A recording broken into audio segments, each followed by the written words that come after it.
What makes a business owner think that, yeah, I'm prepared to sell my business?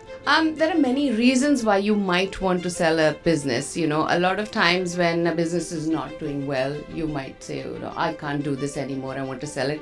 But also a great time to sell a business is when it's making money. Rupa, very rightly, network is very important, like you said, and I had a huge network in Dubai. Would you like to mention the value, one of the businesses, the highest value that it got? I think the amount would be... Wow. You're right, a lot of times we don't know the value of our own business. Businesses are about relationship building and networking. Right. And I think if you can do that anywhere, then you're in a good space. Is there any difference between how people deal with their businesses in Dubai and how people do business in Hong Kong? So many things that are very different here. The rentals and the real estate values is quite high in Hong Kong. It's always been. It's been one of the most expensive real estate in the world. But when you compare it to Dubai, you can get probably 4 times more value. Hello everyone, this is Rupa Jha from the Business Blueprint, and today we are back with an amazing guest, Mehra Joshi. She's CEO and founder of Your Link, which is a business advisory firm, and it helps entrepreneurs buy and sell businesses. Today we are with her, and we are going to discuss about a lot of insights about how you can sell your business in multiple digits and you can exit it without any guilt. There are 2 special things about the podcast today. Number 1, guess what? We are shooting from Hong Kong.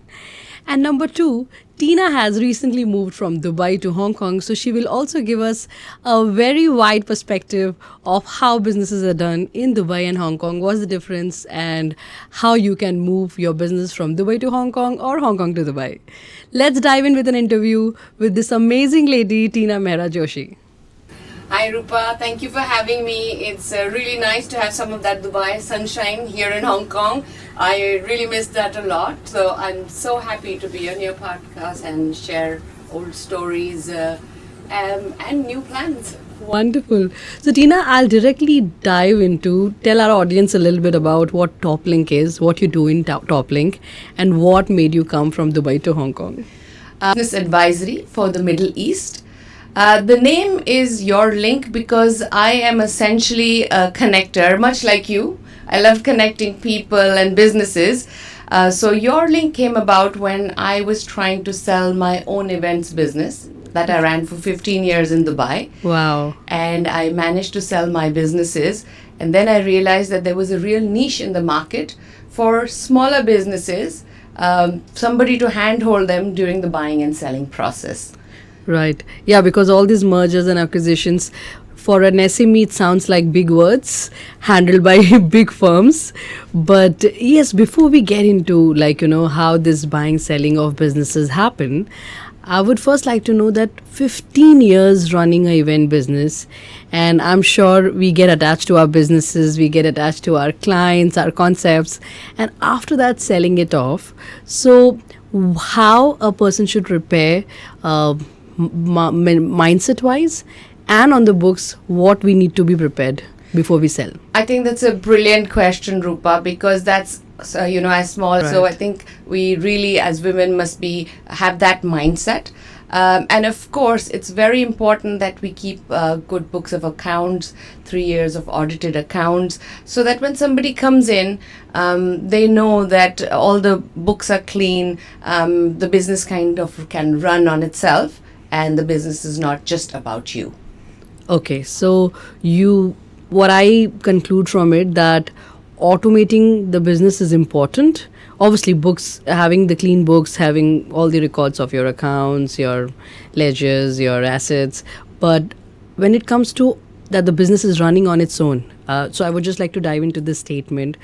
Does that mean digitalizing the business? Does that mean putting managers in place who are running it, or putting processes in place? How would you approach it? What's the first thing to do? I think a mix of everything. Imagine, even if you're not selling the business, if you were sick and something happened to you, what would be your fallback? Are your employees capable and empowered enough to take decisions. So I think having standard operating procedures is very important. In this day and age, you have to digitize your business. Yes. So having a backup plan and even trying it once in a while, going away for as entrepreneurs, we never take a break. We're Right. always on a phone, even if we go on holidays. So try it. How things might run. Groom somebody in the company who can take your position, and then you can have a very, very smooth transition. Oh, wonderful. So, how many business have you sold till now? And how did you realize, or what was that moment when you thought, okay, this is the time I need to sell the business? What makes a business owner think that, yeah, I'm prepared to sell my business? There are many reasons why you might want to sell a business. A lot of times when a business is not doing well, you might say, I can't do this anymore. I want to sell it. My So, advice, you mean to say even a business in a loss can be sold? it can, because Okay. you might not be able to run it, or you might have some personal issues, but somebody else, if as long as you can show the potential of the business, somebody else might be able to take that challenge. Very true. But also a great time to sell a business is when it's making money. You sell your property, real estate, when it's at the highest. And the market is good. Yeah, so why don't we do the same for our business? Because we always keep thinking, oh, it's making money, let it make more money. But sell it when it's when you've built up that asset, when it's doing well. That's a good time to sell. And coming back to which businesses I have sold, personally, I've sold 3 of my own. One was an events company, a parties company. The second, which was an offshoot of that, was corporate events. And then during the pandemic, when everything shut down, events was the first to shut down. Yeah. But we re-emerged from that, and we started Balloons and Beyond, which was a gifting and balloon delivery company. Oh, Because wow. we realized that there was a niche where people, even though they were physically not connected, they wanted to be emotionally connected. Yes. So those were 3 of my own businesses, but I have sold many other businesses in Dubai. Okay, you help entrepreneurs in selling their businesses. Yes. So now one is selling your own businesses, and how I see 3 businesses, so you're almost a pro.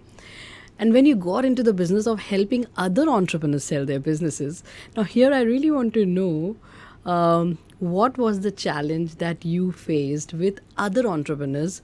What is that blockage that comes in between? Is it preparing books? Is it being mentally ready? Is it having a backup plan that what would I do next? So what are the questions you face the most from your clients? So I think it's almost like, when you're going to get married, sometimes you get cold feet. And so the clients almost have that, sometimes they're like, oh, how do I, it's a lot sometimes to take in. And then the second thing is, what will I do after? Yes. So I think it's very important to have an after plan, because if you've been an entrepreneur all your life, then you're not going to be able to just retire. So a lot of times what we advise is that have a transition with the buyer. So you have 2 or 3 months of transitioning, so you're hand holding somebody else, you feel good about it. Sometimes if you don't want to sell the whole stake, you can still have a little stake in your company and be part of that growth. Okay. So these are some of the strategies you can use to maybe still kind of stay on. Okay. But obviously, once you've been an entrepreneur, you'll find something very quickly to do. So I think especially women shouldn't worry about that. Okay. So one of the highest, would you like to mention the value, one of the businesses, the highest value that it got? Something which they didn't expect. But, a lot of times we work on a business, we don't even know or bother to see how much is the value. We are just in the rat race, making profits, running the businesses. And then when we hold on and when we get it valued, either we have done something wrong, and when the valuation comes less, we are shocked, like, okay, I've worked so hard for it. Or sometimes the valuation is really good and we think, oh, wow, I didn't expect that. So has it happened for any businesses or any particular industry business you would like to specify, or the amount you want to specify? I think the amount would be going against the NDAs we sign. But you're right, a lot of times we don't know the value of our own business. Or sometimes we have a misconception that the value according to the big 5 should be 3 times X. But that's not how it runs in small businesses. Right. And that's one of the services that we offer is we will help you decide a value for your business. We're not going to charge you for it, but we know what's happening in the market. Right. We know what the seller will pay for it, you know. If you're, for example, trying to sell a restaurant and you have done the interiors fantastically and imported everything from Italy, but you know the buyer doesn't have that same aesthetic or the same sense, so it's of no value to them to say because I spent so much. Yeah. The value is really your bottom line is the value and your projections. So I think Right. sometimes a lot of sellers will be a little bit disappointed by the Disappointed. external valuations that they will get, who they pay a consultant a lot of money to get, but it's not the reality. So just be wary of that, what the reality is as to what the expectation is. Got it. So now to get the best value of your business, if I say top 5 things, people who are yet to reach that stage, but maybe they want to prepare themselves beforehand so that they get the best value, what are the top 5 things they need to start working on today to make sure that tomorrow they get a good value? So let's say number 1, I'll say books. Yeah, definitely have your books in order. You know, you can get very reasonable CRM systems now. Right. So, you know, like a Zoho or a Zero or anything like that, you Right. just get that in order. You can get accounting firms to come and do your audits for you. Right. That's very important. The second is have standard operating procedures.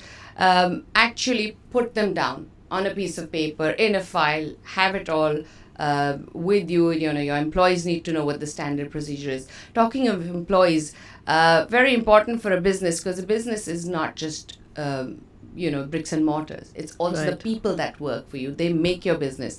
So there is a way that you have to start preparing your employees. Otherwise, panic sets in. People Yeah. resist change. Very true. So, and we coach you with this, is how to prepare your employees for that change.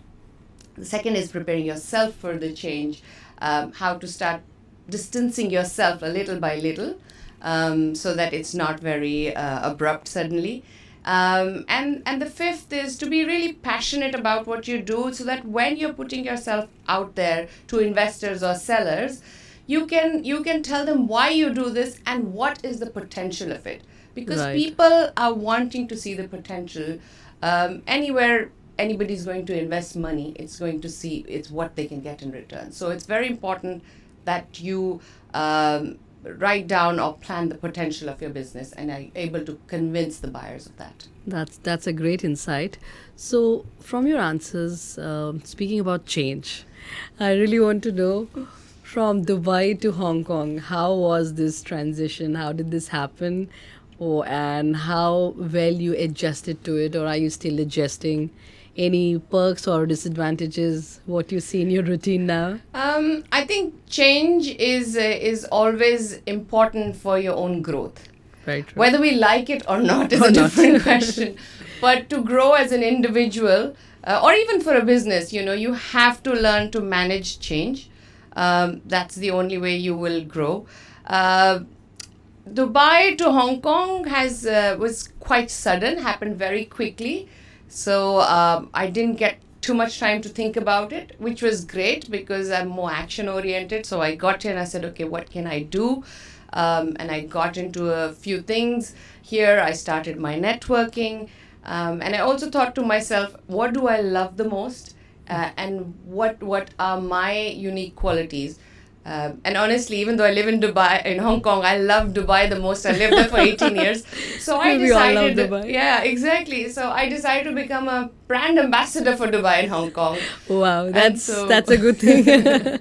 So you can take out the person from Dubai, but you cannot take out Dubai from the person. Never. You can never take out Dubai from the girl. Just like, you know, you can't really duplicate the Dubai chocolate. Oh, so now, Tina, now that you're in Hong Kong, and when nowadays people talk about globalization, people talk about moving their businesses across the globe, and I know easier that it sounds to say, it's not that rosy or it's not that easy. So business wise, because since you moved here, your entire network that you built in Dubai, it stayed there. I'm sure you're in touch with them, but then again coming in this country, doing business over there, and now building up the entire network again, what are the challenges that you see, or what helped you overcome this challenge? So I think, Rupa, very rightly, network is very important, like you said, and I had a huge network in Dubai. And BNI is something I swear by. It's BNI very well, Business Yeah. Network International. And funnily enough, that was the first thing I asked my husband when we decided we were going to move to Hong Kong. I said, "Is there BNI?" Is there a BNI in Hong Kong? So I was very lucky. There's lots of BNI in Hong Kong, and so I got into the networking. But also socially, you need to network, and you need to see the world around you.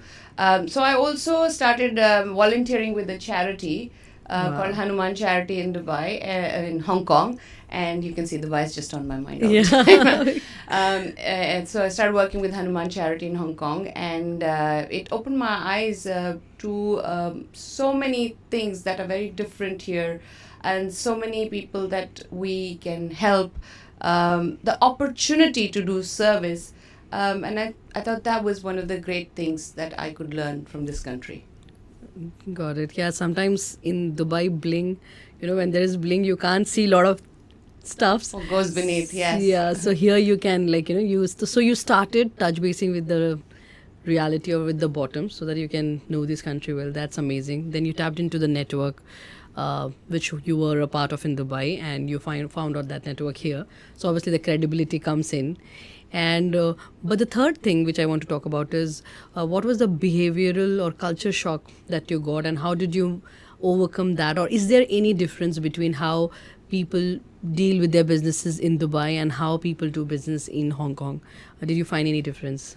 I think there are differences, and like you said, culture is the most important difference. We do different business based on our culture. In Dubai, it's such a melting pot. 85% of your population is expatriate. Right. Here, it's the other way around. I think the expatriate population is, I would say, about 10%. So it's readjusting in Dubai. There's so many ways you can do business because everybody's coming from a different mindset. Whereas here, you have to adapt a bit more to the local mindset, Right. which is in Dubai, as we say in Arabic, it's very showy. It's very slowly you take things. Whereas in this part of the world, it's a little bit more upfront. Right. So I think that was one of the big things that I needed to adapt to. But I think bottom line everywhere, businesses are about relationship building and networking. Right. And I think if you can do that anywhere, then you're in a good space. Wonderful. So I think that is making BNI go global because their theme is building relationships. And now they're in 77 countries because it's the same everywhere. Yeah. So that helps you everywhere in business. True. And Tina, since I'm in Hong Kong and I cannot let this topic skip, and that's the price of the properties. So everybody knows how expensive Hong Kong is when it comes to property. So would you like to say something on that? When we compare Hong Kong and Dubai properties, what's the difference? Is the difference really too much? Yeah. I think even bigger than the culture shock, I think it was the property value shock. The rentals and the real estate values is quite high in Hong Kong. It's been one of the most expensive real estate in the world. But when you compare it to Dubai, you can get probably 4 times more value when you buy something in Dubai. And now with the golden visa, you can get a residency as well. Right. So I always tell people, I use the Arabic phrase, Yalla Habibi, come to Dubai because we can get you a lot more money for your Hong Kong dollars. And, return on investment also is great in Dubai. Yeah, that's very true. And especially now when the real estate prices are soaring high. And I remember a property which I bought a few years back, and it's now almost 2 or 3x. and I just couldn't believe like how this could happen. So that's very true. I think Habibi come to Dubai. That's what we all say. So Tina, it was really an amazing interview to know so much about you, to know how you are helping entrepreneurs buying and selling businesses, and how you adapted to the change from Dubai to Hong Kong, and how you are still doing well and still a great networker here, and the network that you have built up. So I'm literally so inspired with that. So now, Tina, this is 2025 and it's just March. I cannot stop myself from asking if you have made any plans for yourself, any resolution that you have taken, or what different you're going to do this year. So, the resolution I've taken is I am going to be the Dubai brand ambassador. I am going to take people to Dubai, and I am going to show them the value of real estate in Dubai. If you want to buy a company in Dubai, great, we can help you with that. But I'm just looking to get people to invest in Dubai. Because, like you were giving an example, I have a client who invested in 2023. The property is off plan. It is not even ready, and he already has a 50% increase on it. So, it's a little bit of a no-brainer. Yalla Habibi, we must all go to Dubai. Yes, for sure. And especially when now real estate is selling like hotcake, this is the right time for them to jump in. So, guys, thank you so much. I hope you liked our podcast, and do share with us what you liked the most about the podcast today and what you would like to hear more in our next podcast. Thank you so much, Tina, for being here. And I'm sure we get to see you more often. Please keep visiting to Dubai. We would like to have you in Dubai once again. So thank you so much, guys. This is Rupa Jha signing off from the Business Blueprint, powered by Black Swan Business Setup Services. We see you next week with another podcast with another amazing guest. Thank you. Bye-bye.